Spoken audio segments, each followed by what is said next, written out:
ওই সাগর বলে সৃষ্টি করেছ প্রভু তুমি তারে।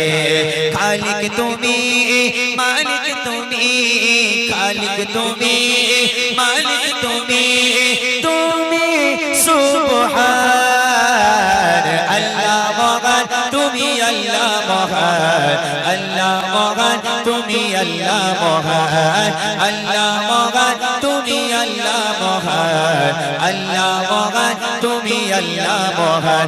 ওই আকাশ বলে, ওই পাহাড় বলে সৃষ্টি করেছ প্রভু তুমি তারে। ওই নদী বলে, ওই সাগর বলে সৃষ্টি করেছ প্রভু তুমি তারে। খালিক তুমি, মালিক তুমি, খালিক তুমি, মালিক তুমি, তুমি সুবহান আল্লাহ।